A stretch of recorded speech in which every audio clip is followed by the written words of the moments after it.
WHOOBAZOO, that's whoobazoo.com. Enter website, enter website, enter website, enter website.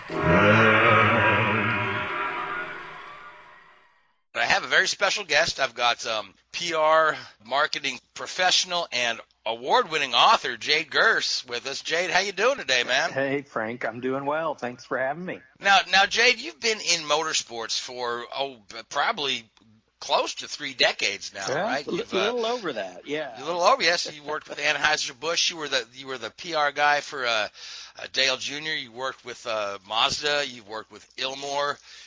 You've worked with Kevin Harvick some. Mm-hmm. You've penned some books here. The book Beast is a must-read for any IndyCar fan, especially of the kart era. Very popular book. You've penned a book about Dale Jr. called Driver Number 8, and you've also co-authored autobiographies with both Darrel Waltrip and Dale Jr.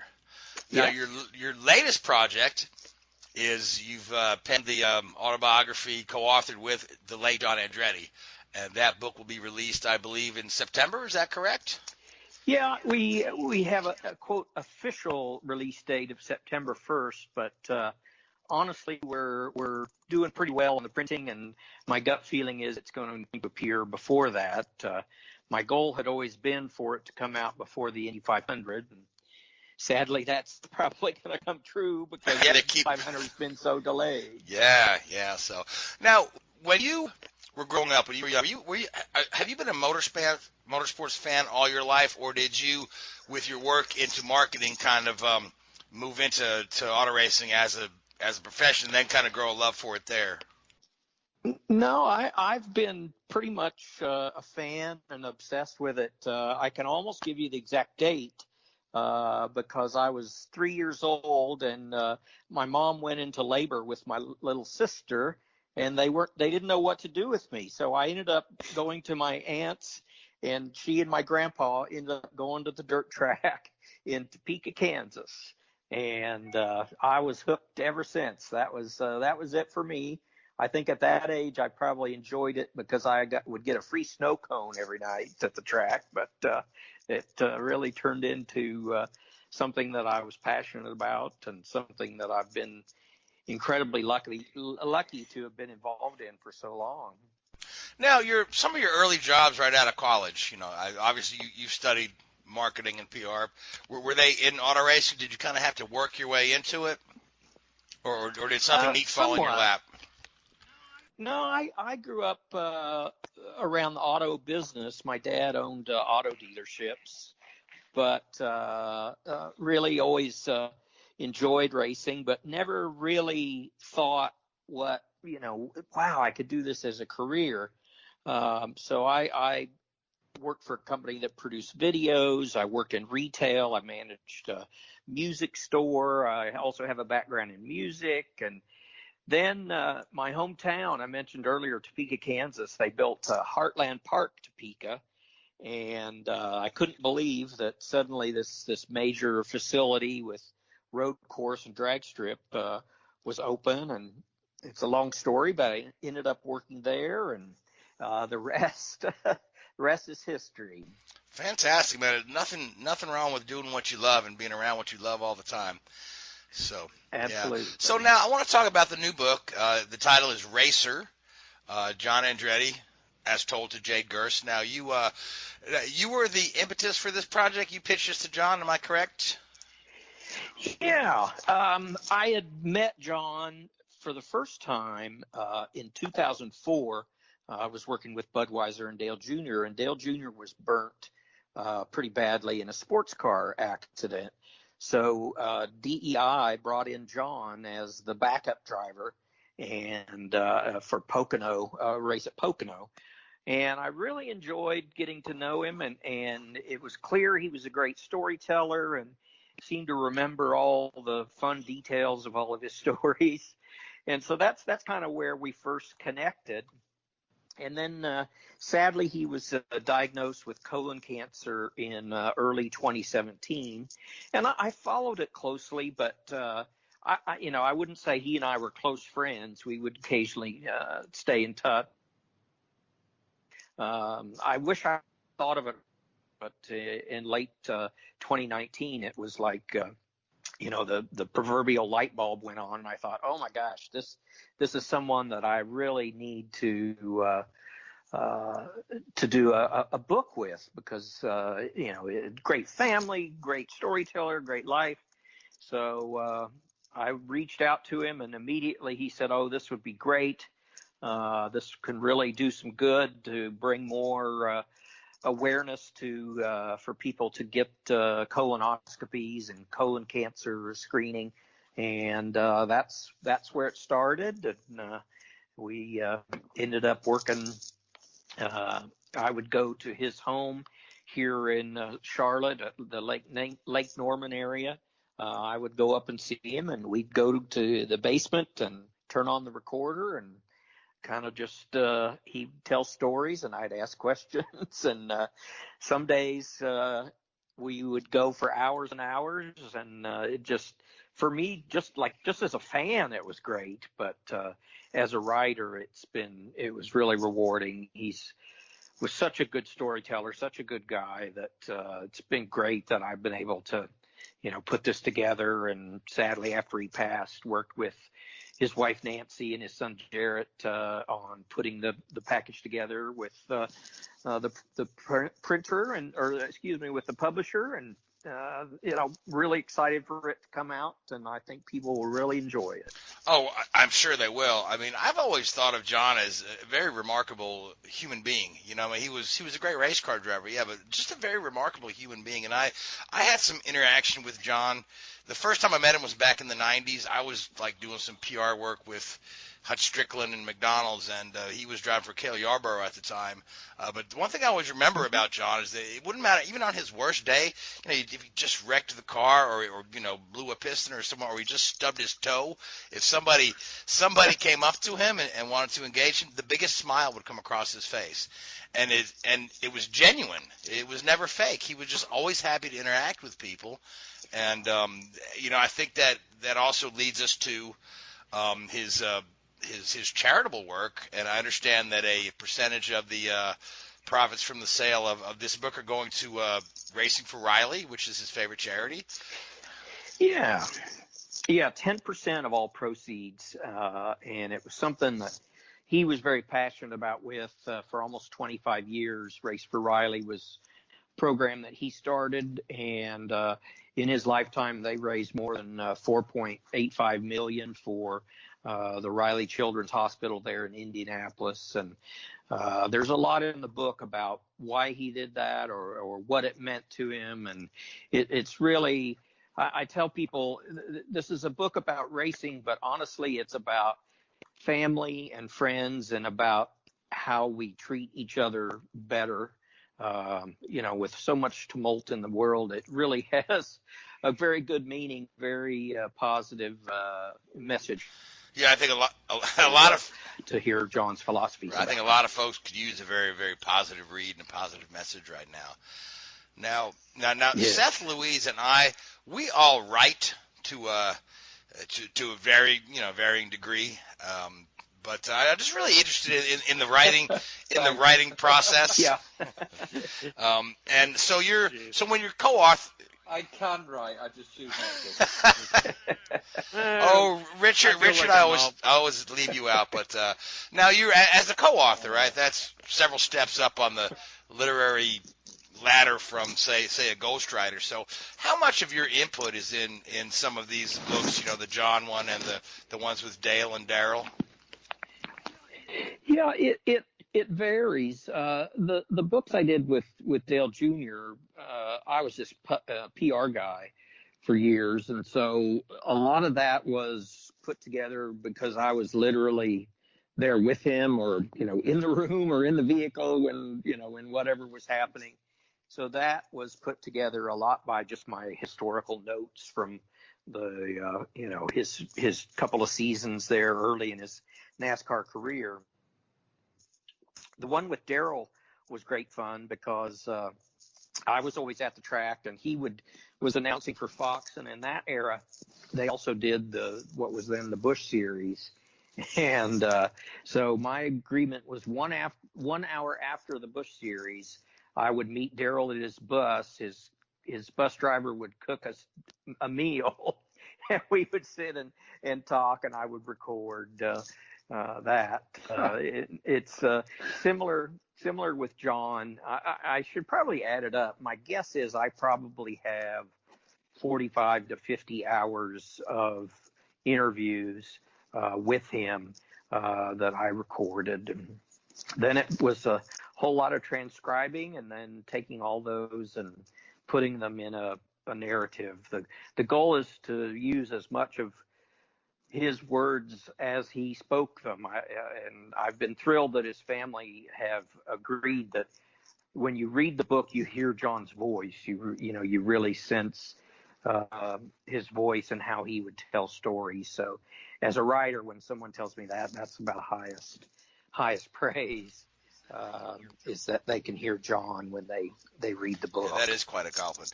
Now, as much as I'd like to dominate the interview with all the questions, Seth would like to chime in. Seth, go right ahead. Well, since you were just talking about being able to hear John as you're reading, essentially, is there a specific quote that stuck with you that you think will stick with readers? There's a lot of them. He had such a dry sense of humor that a lot of his best work was sort of short quips about. One of my favorites is he talked about driving injured and then comparing that to when he was diagnosed with cancer. And he said, pain is just your body telling you that it's alive. I found that very interesting. He's very philosophic about his racing career. And he really spends a lot of time talking about his family. Dad, his Uncle Mario, after about he and Michael Andretti growing up as best friends. And it just, the way he tells stories about the people that he loved is really a neat piece of it. So I'm drawing blank on other quotes right now. I'm trying to think of others, but anyway, that's a big part of it for me was that he weaves in the great stories about racing with stories about family and being around his Uncle Mario and all of that. So it adds, I think, a lot of depth to the book rather than chapter 1, I won this race. Chapter 2, well, I crashed in this one. And there's a lot of that too. There's a lot of details from his career, but it just became a joy to put it together and finish it just because it has, I think, such emotional resonance. So it was great. Now, I know one of the major takeaways from this is for people to go and get a colonoscopy, go and get checked, to check it for Andretti. But is there a specific takeaway that you hope readers will have about John as a person? I've already talked about the way he talks about the value of his family, but in dealing with his sickness or dealing with cancer, he was very open with me, which I was glad about what he went through, whether that was some of the unbelievable surgeries that he had to go through or chemotherapy.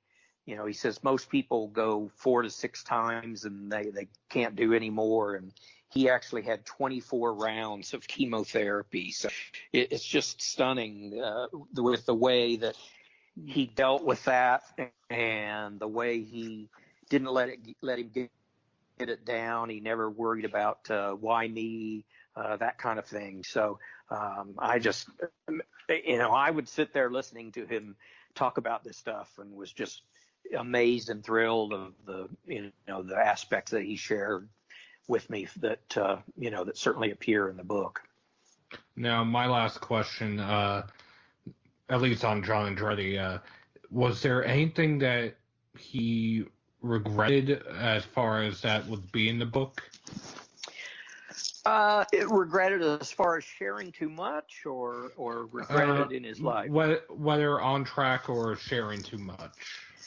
Well, he early on established that he was going to be as open and honest as he could, and so I appreciated that. And sadly, as we reached the point of the book, starting to take form and come together, he had a really rough last couple of months. So he really only got about 80% through of the manuscript until he just sadly wasn't well enough to continue. And he didn't really object to anything. He had me change a couple of times. He used a few too many curse words, which I thought was great. And a few others where he just wanted, for instance, we removed particular drivers' names from certain anecdotes. But honestly, he was very open and, really wanted to tell the full story. So, but I had asked him about, did he have regrets in his career? Because he's one of these guys that would drive anything.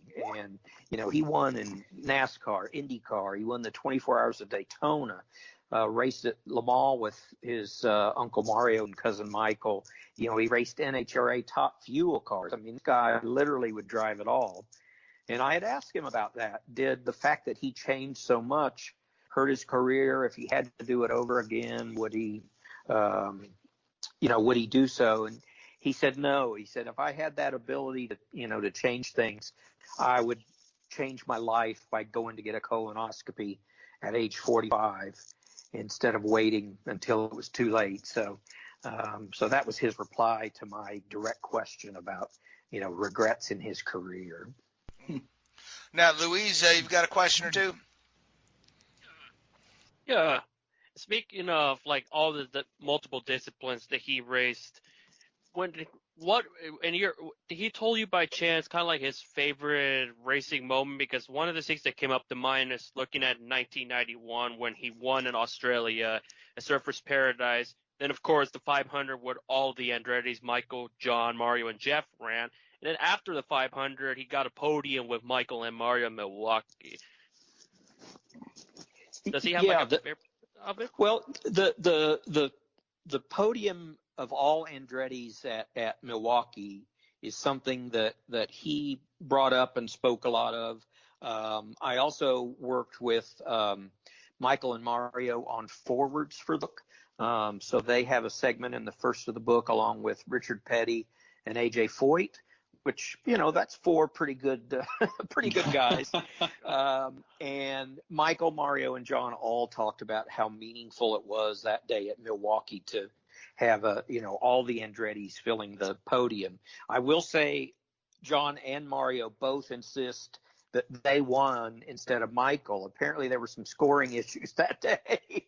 So they both insisted that they should have been on the top step instead of Michael. But it's very fascinating. You talked about all four Andretti's, Michael's younger brother, Jeff.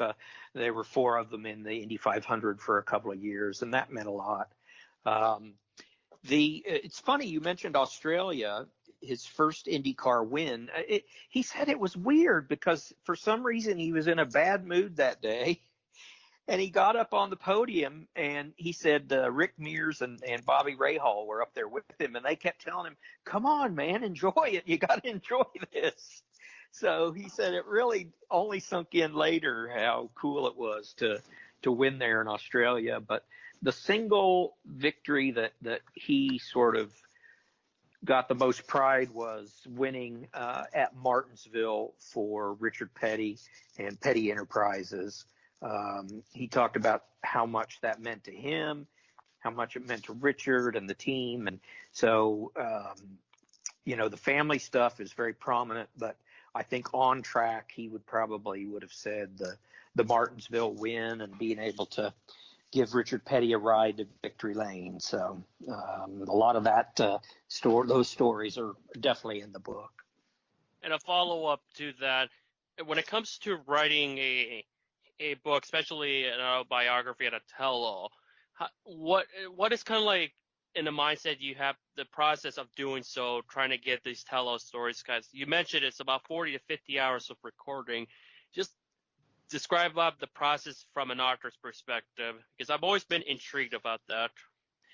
Yeah, it's, it varies. I mentioned I did a book with Darrel Waltrip, and Darrel would get wound up and start telling stories, and I would think, oh, this is a great story. This is going to be really good. And then I would transcribe it, and then I would meet him the next Saturday for the next round, and he'd say, oh, yeah, last week, that story, I can't tell that until so-and-so dies. So he kind of edited, and I always told him, I said, man, there's some great stuff, still in the raw transcripts. But that was how I worked with Darrel. But John was very open. There was very little that, like I said, that he really didn't read through and say, oh, we can't say this or that. It was very small, minor things. But from my standpoint, you talk about a tell-all. I've been in the sport 30 years, and I believe I have a good reputation. I have what I think is integrity. So my goal is never to go out to trash anybody or to, share gossip and things like that. And so the challenge is to, when you work with someone like John or Darrel, is to take their stories and essentially put them in a narrative that makes sense or is that entertaining, versus just hours and hours of stories. So that's always my goal. Not that I don't love good gossip here and there, but I've never had the intent of writing anything that would hurt anyone, and I would always defer to my co-writer to help me know where that line is based on their comfort level. So I don't know if that answered your question, but no, you did. So it's all good, because that's one of the things when it comes to the writing aspects, when I focus on those race reports for Motorsports Tribune, or even eventually someday do a memoir about my journey so far and vice versa. It's kind of like figure out how other people approach these kind of stories, especially for a publication like yours that you've done over the years with Darrel, Dale Jr., and John. Yeah, and it's interesting. In the case of John, we had certain members of the family read the manuscript again to make sure that they would approve it, and his mom was worried that he would have made fun of her and that kind of thing. But I tell people, this is John's story. When you write a race report, you stick to the facts, or you stick to what happened, or who crashed on what lap, and who won, and all of that. Whereas this is the telling of this person's story. My role is to help them tell that story in the most entertaining way possible. It's not really my job to play devil's advocate or, insert my own views or things on it. And so that's very important to me, that when people read it, I guess my writing kind of has some style and trends that they may recognize, but the voice driving it page after page is John Andretti. Now, Richard, you've got a question as well? Yeah. I wanted to talk a little bit about Dale Jr. there, because I think you say you've written 2 books on Dale. Yeah. Yes. Yeah. Mm-hmm. And you've worked with him for a number of years there, and I've sort of, my background is in Formula racing in Europe, and I sort of got into working in NASCAR about 5 years ago. And a number of the guys I worked with Dale Jr. at DEI, so you probably know some of those guys. But, Absolutely. Obviously he's now, I think he's on the ballot for the Hall of Fame next year, is it? I think. Yeah. And I was just wondering, looking at it from the outside, which I did for a long time, do you think that Dale finds the sort of family name a help or a hindrance to his career? It can be both, and actually, John Andretti kind of has that same thing. Yeah. You're the nephew, or you're the son of a legend, of an icon. And I think early on, it must have been tough for Dale Jr., but I think he also learned early on that he could be his own person. That he knew that if he tried to drive like his dad, or tried to, just basically be a carbon copy, that wasn't the best way to approach it. And I always tell a small anecdote that I think tells a lot about Dale Jr.'s personality. When he was young and started coming to the track with his dad, and then when he started driving late models in his late teens, people would rush up and they would want his autograph. And he thought, well, they're just asking because of who my dad is, what my last name is. I want them to be able to ask based upon who I am as a person and what I've achieved on the track. And I think that hit him very young, and I think that really sort of shows even now in his personality. He's not a replica of his dad. He's his own man, and No. I admire that from him. But it's funny because that was when I was brought in, again, really for his entire Budweiser era, the red number 8 car. Budweiser was a perfect sponsor because they told me and they told him, just be real, be yourself. Don't be like the other drivers where, you get on mic and you just read a list of 10 sponsors, which I hate. And so he had a supportive sponsor that really wanted him to be his own person and not be some sort of, polished salesman, I guess. And it's interesting you mentioned that, because it's like, some of the engineers that I've worked with were with Dale at DEI, and some of the stories they tell was, he was one of the first guys that was really seriously into the concept of like a driver doing data analysis. They were talking about he'd come back, they'd be flying back from a test somewhere, or they'd be in the hotel or his trailer, after a test day, and you'd be sat there, streaming through the data. And at that time, I guess this was like early 2000s, no other driver did that. Or very few did. And it was almost that went, again, as you said, against the public perception of him.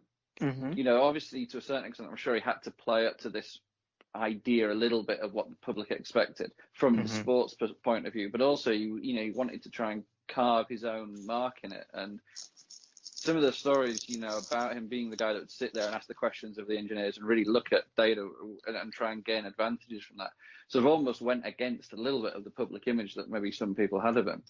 Yeah. It's interesting you say that, because I had come from being with Ilmore Engineering in IndyCar before I worked with Dale Jr.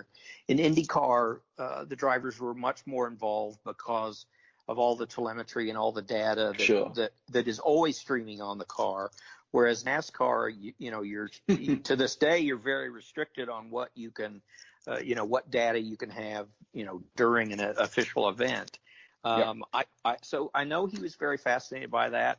He also, he goes way back as a computer guy. He's very, very sharp about computers. So to him, the data was fascinating. He loved to, really combine what the data said versus what he was feeling in the car, and so yeah, I always found that to be pretty interesting to see him do that kind of thing. Yeah.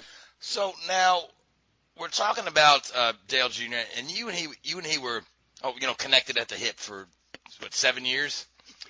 Yeah. Yeah, about and you managed to write the book In the Red that chronicles the entire 2001 season.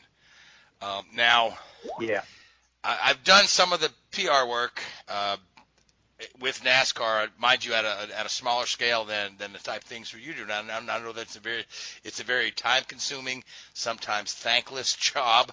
But I'm just wondering, how were you like planning this book through that whole season, and try to squeeze it in your off time, or was it something that you transcribed later? Well, it's interesting because I had just mentioned I'd been working with Ilmor and Mercedes-Benz, and I really learned a lot from Mercedes-Benz, and they are great about taking their history and helping it infuse their current, their brand image. So I'd been immersed in that. So that's my state of mind coming over to work with Budweiser and Dale Jr.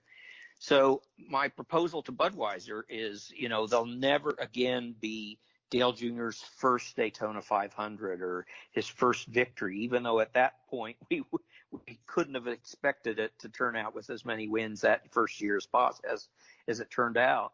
And I tried to convince them that reality TV was the new thing and that we should do sort of a documentary style. And I'm afraid we were just ahead of our time at that point in 2000. It wasn't as big as it is now, so no one wrote the check. But I continued to keep all kinds of notes. I had a different notebook each race weekend, and everything we did and everything went into that, the chatter on the radio. And after a couple months, I had a big stack, and he and I sat there, and I said, well, maybe we can do a book. And so it was as simple as that. It was originally my idea was something completely different, but we had all this material, and so that's what led to driver number 8, and it's a very similar process for the In the Red. That is kind of the follow-up from the 2001 season. All right, now, Seth, you'd like to jump back in? Yes. Since we're talking about Junior now, what would be the most memorable race that you worked with Junior? Whew, there were a lot of them. Actually, it probably would go back to 2000 and the All-Star race. It was such a great win, and it was just this sort of just maybe the ultimate height of the original Junior Mania, as they called it. But then the team, we had a great time. The team was spot on. Junior was driving great. And then his father ran across and joined everyone up on the victory stand. And I know that meant a lot to Dale. And then as he and I were led up the stands to go to the media center up top, the press box, we were stopped and told about the bridge collapse. And so we had gone from just this, excitement and ecstasy to suddenly just, oh my God, you just dropped to the floor.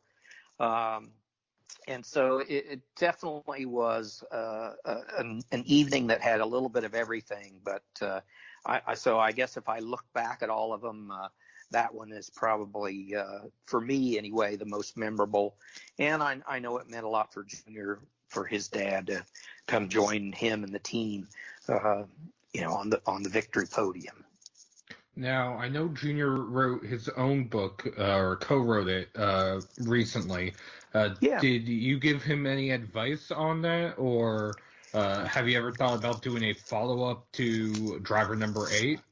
Yeah, the book In the Red really is the follow-up because it takes up the next year. It basically follows Driver Number 8, picks up where it left off. And I had always been willing and anxious to do another, but I always held off. I kept telling him, when you're ready, you let me know. I reached out, would have been 2011.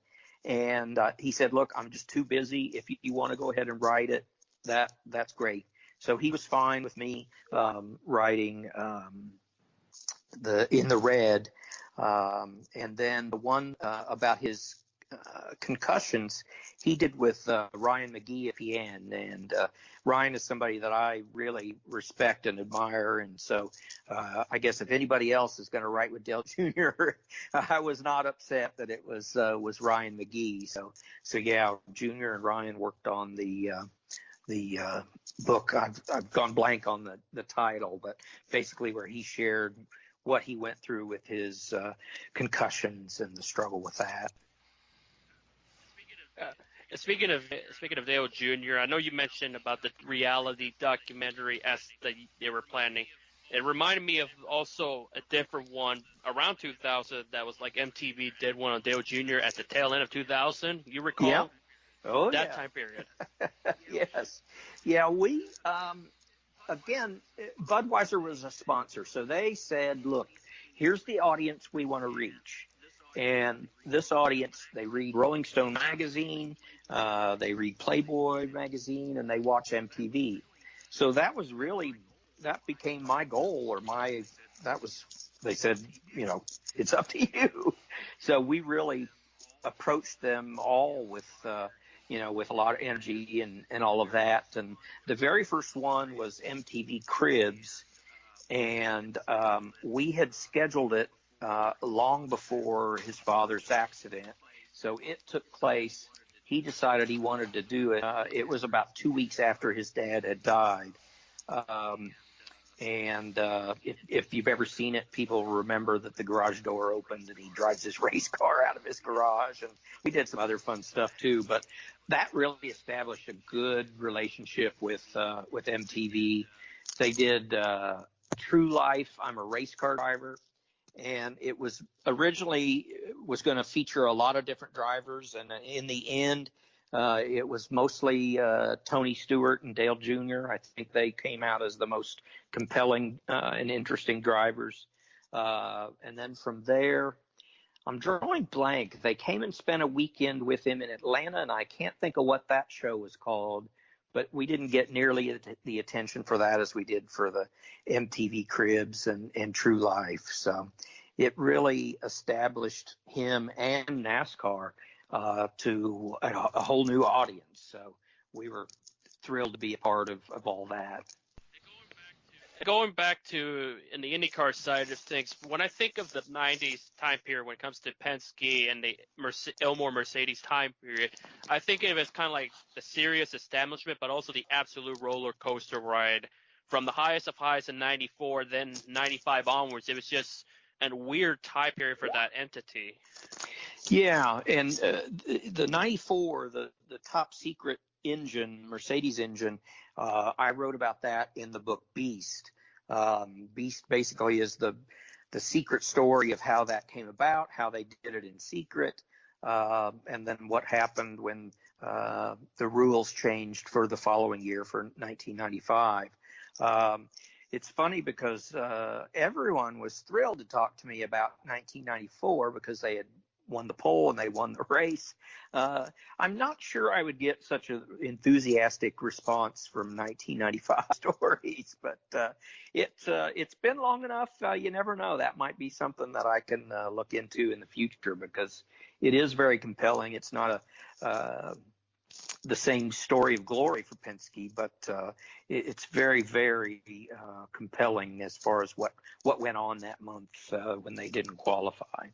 Now, Richard, you'd like to jump in again? Yeah, I've a quick question. You mentioned there when Budweiser got involved, they had a target audience there. It'd be interesting to get your thoughts, having been so closely involved in the PR and the marketing side of NASCAR and the drivers, where you think NASCAR's target audience is going. Who do you think they're appealing to in the next 5-10 years going forward? Well, I'll tell you, I think a lot of what has happened the last couple of weeks will hopefully play a role in being accepting by a wider audience. Mm-hmm.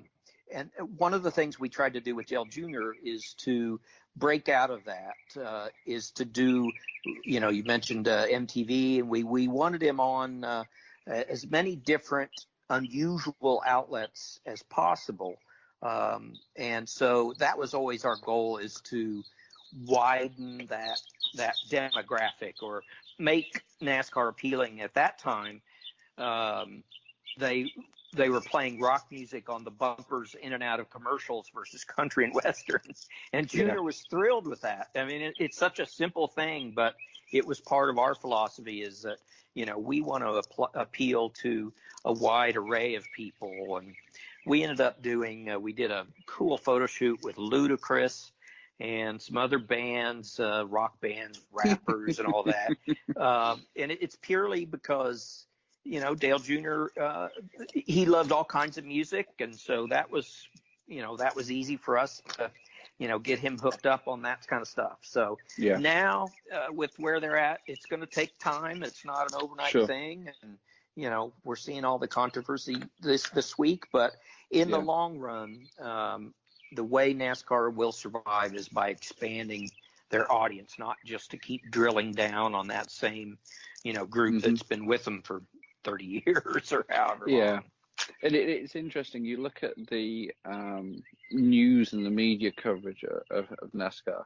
At the end of the season, once the champion's been decided and all that sort of stuff, probably that'll be up to now anyway. We don't know what's going to happen in the next 6 months, but the sort of the tertiary level of news reporting. The first one obviously being everything we've seen in the last couple of weeks with Bubba Wallace and the like, and then the Ryan Newman accident at Daytona at the start of the year. Both Ryan's accident and the Bubba stories have been, front page news on the BBC in the UK. And I've had friends of mine from the UK contact me on both of those scenarios.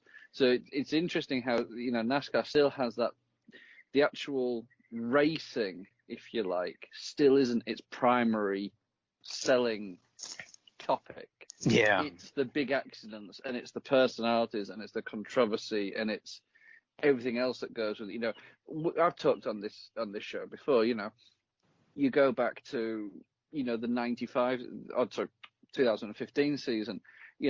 Who won the championship? Well, people would have to sort of, I'm not sure, but who had the big accident at Daytona in the July race? Oh, that was Austin Dillon. People could tell you that in a heartbeat. Whereas actually who won a race, or who did this or who did that, and the racing perspective is not as memorable to the general public, at least, than some of the racing statistics. Yeah, I have thought a lot about that kind of thing over many years. I tell kind of a funny story about my ex-wife. She thought racing was kind of stupid when we first met and we're going out, but every year I would go to the Indy 500. So I told her, go with me, see it in person, and see what you think. So I took her to the drivers' meeting, and she suddenly found that these goofy race car drivers, that some were really very handsome. And so the next day in the race, suddenly she had 3 or 4 drivers that she cheered for, and one of her drivers won. And she's not a huge fan, but it made her somewhat of a racing fan. And it's the similar concept of you've got to develop a connection in some way, shape, or form. It's why when you go to your grocery store, they're sampling cookies or whatever. You got to get them to try it first. Not everybody's going to buy it, but you're going to increase your cookie sales by getting it in the hands of people. So, I mean, those are two very simpleton examples, but that's always how I've viewed it. If there's any doubt. Yeah. No, and you think TV audience figures are a strange number, but you look at the was it, I think this year, the first race post Daytona was Vegas, wasn't it? They changed the calendar, and I'm sure they had more viewers than they would have done because of Ryan Newman's crash. And people, I want to watch this. Is this going to happen again? Everybody loves the crashes. As horrible as it is to say. Yeah.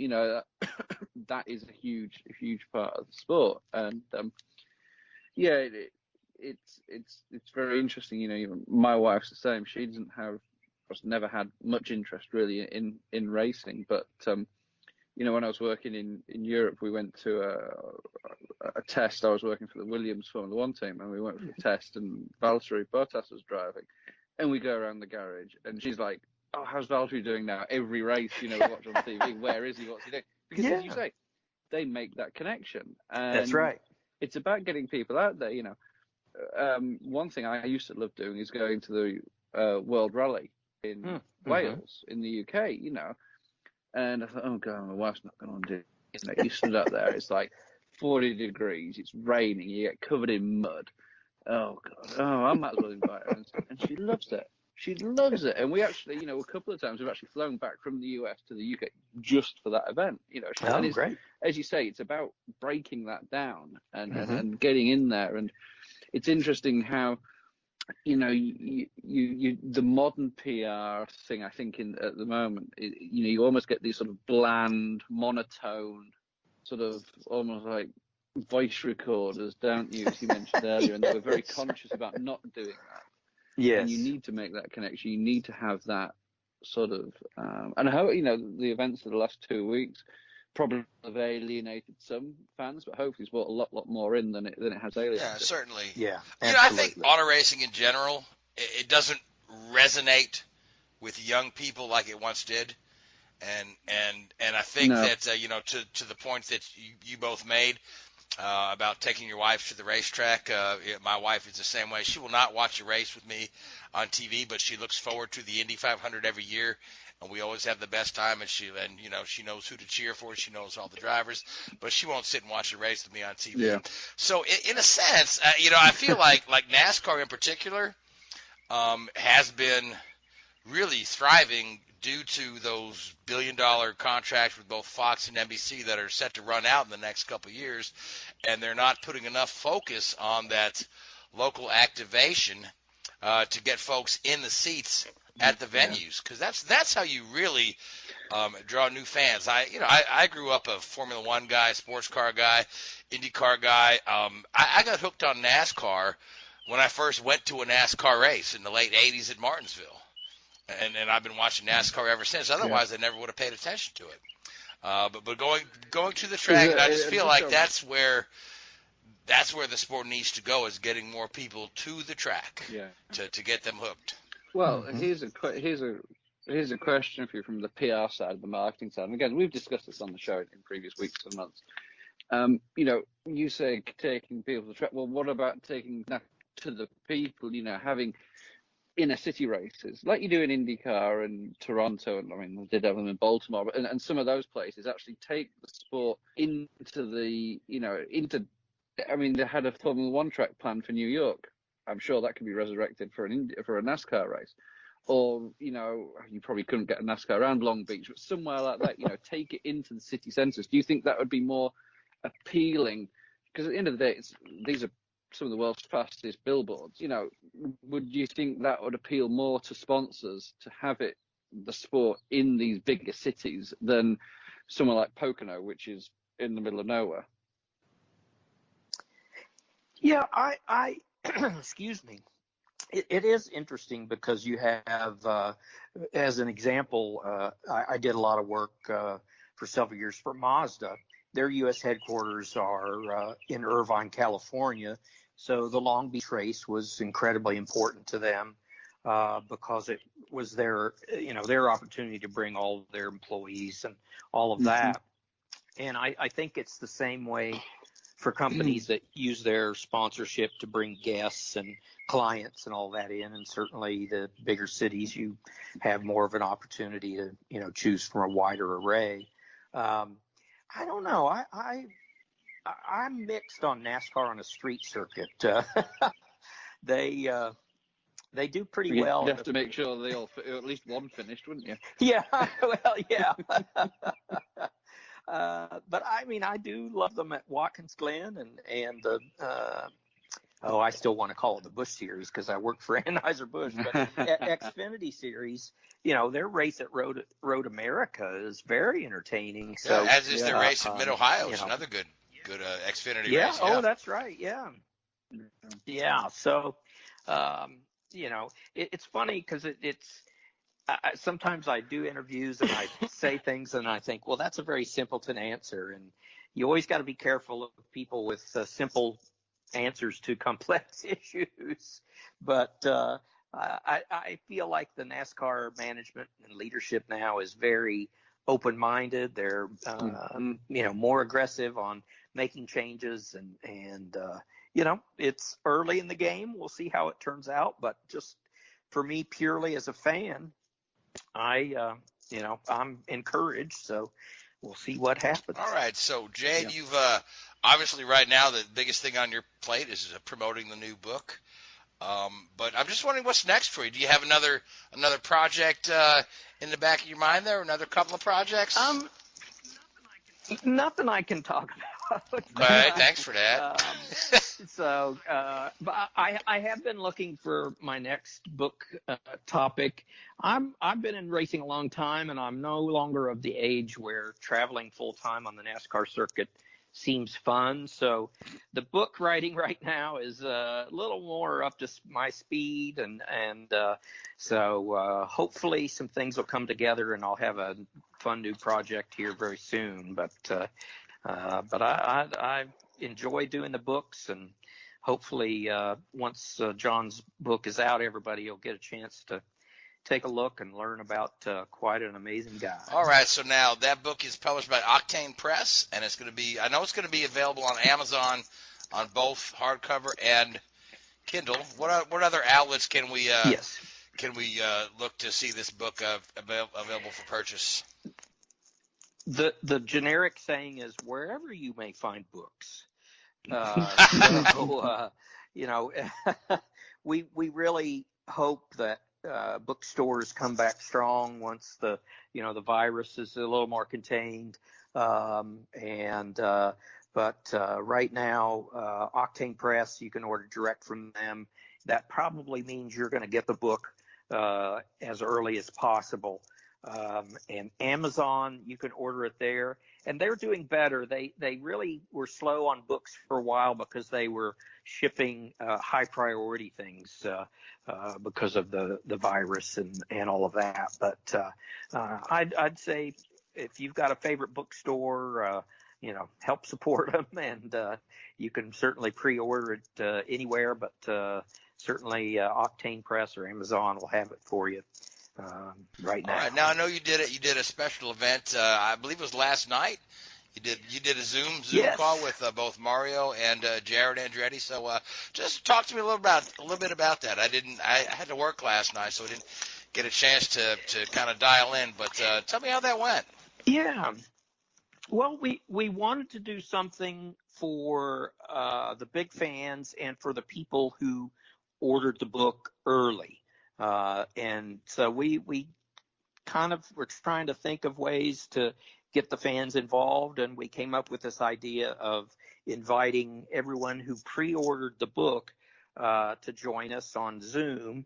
And we did that last night. It was Mario Andretti, John's son Jarrett, who's a racer, both sprint cars and road course, and myself. And then our host was Dylan Welsh, who's an up-and-coming broadcaster, but also races occasionally, and he was the host. And we really just kind of just talked for an hour about John and his life and about racing, and we ended up answering about 25 of the questions from the fans, and it was cool. For me, it was like sitting around with a beer with these guys just telling stories. And I think we're going to do more of that. Might do some media stuff that is not restricted only to the pre-orders, but working on that now, on possibly doing some more fun things with some pretty big names that meant a lot to John. All right, now Jade, you are active on social media. Folks can find you on both Facebook and Twitter. So if Yes. you know, you can go ahead and follow Jade on Twitter if you want to see if any of these other events are going to be coming up. And Jade, I really appreciate you coming on, and I wish you the best of luck. We've got about 4 minutes left in the show, and Seth and Louise, I told you I'd let you all talk about Bubba Wallace, so you got 2 minutes apiece. Well, first off, what happened with Bubba Wallace, to set the timeline, on Sunday, a crew member of his found a garage pull rope that was tied in the fashion of a noose. He notified the crew chief, who notified NASCAR, who then started an investigation and went to local law enforcement, who brought in the FBI, thinking it was a hate crime. Bubba Wallace was informed later, because drivers are not allowed in the garage due to the COVID-19 situation. NASCAR made a statement. Jimmy Johnson and Kevin Harvick organized a show of unity pre-race on Monday. After that, on Tuesday, it came out that the pull rope had been tied in that fashion since at least October of last year, when Paul Menard was in that very same garage stall. These garage stalls are new. They were built between the Talladega races last year. Otherwise, Bubba did nothing wrong. RPM did nothing wrong. That was the only pull rope tied in that fashion at the track. The FBI, in their statement, stated it was fashioned like a noose. And NASCAR was in a no-win situation. Some people say they jumped the gun. Some people say they blew it out of proportion. If NASCAR had tried to hide this and keep it secret and then, say everything afterwards, if it had leaked out, it would have been a mess. So no matter what, this was going to be a lose-lose situation unless it was actually intended to target Bubba.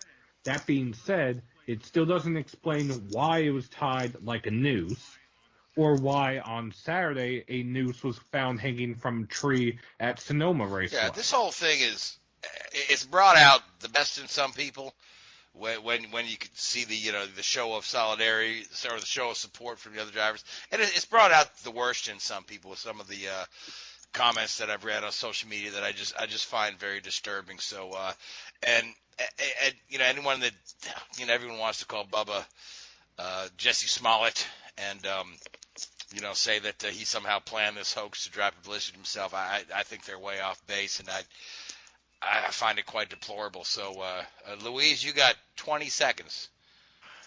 It's all I need. But boy, it's just I have no comment due to the fact that it's just I can't fully describe the word other than just one phrase. It's just a ping pong effect of just mixed emotions. That's all I got to say about that. My mindset is just focusing on the race at hand at Pocono. Yeah, let's go to Pocono. One of my favorite tracks on the schedule. So, but with that, guys, we're out of time. So I want to thank you, Seth, Richard, Louise, Jade Gurss. Thank you so much for coming on again. You folks that listen to us, thank you.